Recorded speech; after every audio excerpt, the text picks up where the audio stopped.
We have 3 minutes to share any breadcrumbs, Godwinks, treasures we have picked up along the way. Or also, I heard Nancy talk about a little stirring going on. So, Nancy, I'd like to throw it out there to you if you would like to get that stirred up a little more and share anything around that. Open up the space to do that as well. So, anybody. Sure, I'm open to discussing that. Whatever I'm discussing. Before Sure. I mention that, though, I have something that I was listening to the other day, and I think you guys have heard of Mel Robbins. I think I've heard Brenda talk about Mel Robbins before. I was listening to her. It was a podcast. She was on the Ed Milet show, and she was talking about her high five rule. Have you heard about that? And Mhm. so, and it's kind of like combined with, giving yourself a high five in the mirror, but she also does this countdown thing where if you don't feel like doing something that you told yourself you're going to do, you count backwards and you just say 5, 4, 3, 2, 1, and then you get up and do it. And there's something about it's been scientifically, she shared all the science behind it about how it shifts, how it works in your mind to stay true to yourself, basically. So I don't know if anybody has any more on that I didn't quite catch all the science, but anyhow, so when Brenda said that, I did it anyhow. I'm like, yeah, way to go, Brenda. And I don't know how you did it, but just if that's a tip that helps somebody, I wanted to share it. Heck yeah, good stuff. Yeah. And so anyhow, the other stirring, I don't know how much time we have, but I attended this mission partner meeting, and it just really hit home how little I felt that I belonged in the Catholic Church, or at least my Catholic Church. I don't know that it's the Catholic system, or more my Catholic Church. Let me know if we're out of time.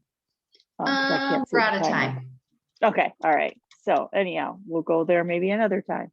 Well, and I think just saying in my Catholic Church or the Catholic Church, I think that'll stir up a little for all of us this morning if we let it.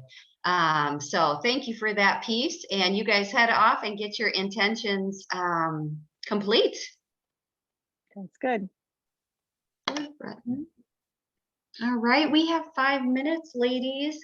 I'm going to open up the floor for a little freedom on this Friday.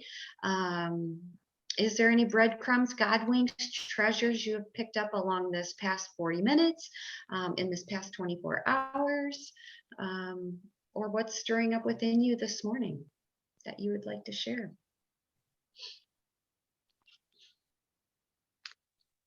Well, I'd like to share that Nancy, your book that you mentioned, I got that the other day and started reading it myself. So it was definitely on my mind, but then I shared it with a girlfriend who is going through a different path right now in her own life, leaving her job and not sure, where that's gonna go.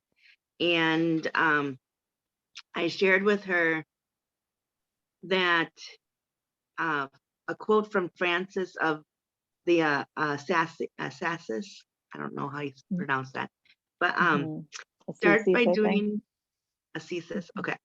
Start by doing what's necessary, then do what's possible, and suddenly you are doing the impossible. And she leaves today for a trip to meet with her family that she hasn't seen in a long time. And both of her parents, health-wise, aren't doing so well. So it's very possible that we're meant to be gone from your job so that you would have time for some other things that might be coming up. And just keep an open mind when you're traveling. So Mhm. I thought that was really appropriate for what she's doing. And then she's also going to be listening to Mel's new book on her ride. So I'm super excited to hear her transition and what she gets from it. I love that. Cool. That is So good. What is the book? Sorry. It's Yeah, the that's high what I have five it out there. habit. Mhm. It's the high five habit. What is it? The high five. Gotcha. Mm. Okay. And then is that the same, you said you got a book and started Yeah, reading that it? was the same one I got. Okay, got it. Okay, I wasn't sure if that's the one you were talking about. Yeah, I haven't got it yet. Okay. So I've just heard her talk about it. So I should probably get it too, huh? It's very good so far. Yeah, I might download that one next if it's on Audible. Mhm. And speaking of books that Nancy mentioned, I've got When God Winks. Yeah, yeah. That's one I can go back to. Like I just love like opening it up to anywhere and getting a little snippet. So Mhm. Yeah, I'm yeah. excited to get inside of it. Get inside of it. Mhm. Excellent. Anything else stirring up this morning? Well, I can tell you about a few things that came to mind for me when I was reflecting on my mission partner meeting. And like we know, right, that I mean, a lot of my hesitation is based on fear. And so I wrote down the three biggest things that are kind of hitting my gut about this, right? And there's the first, the whole just what areas of fear, right? And I wrote down of not being enough, not giving enough, not showing up enough. And then I looked at this feelings wheel.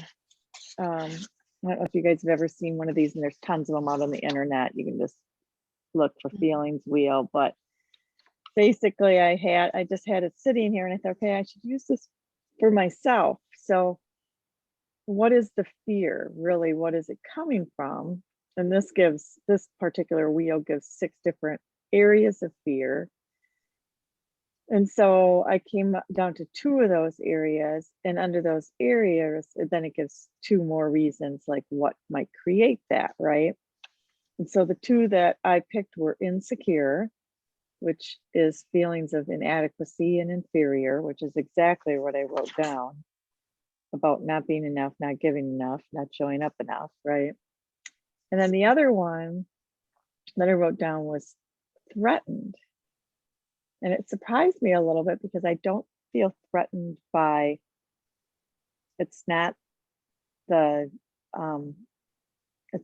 church, it's not God, it's not any of that. What I feel threatened by, and the 2 words under that are nervous and exposed. And I think what I feel threatened by is my family not getting it. And especially, I don't know if I've ever talked to you guys about this, but I have a husband who doesn't believe at all, born and raised Catholic, and just beat it out of him. And he's like, there's not a God, and a son who believes that as well. And then my son, of course, is Jacob's father, which I find ironic that they chose Jacob, which is a Bible name, but that's also a Hebrew name. And his wife is Jewish. So she's Reformed Jewish, which means I so hate to cut you off, but I definitely got to get over Oh. to Lexio. I'm sorry. Yeah. Because this was so good. So I hate to do that. No, I want to get over there too. So yeah.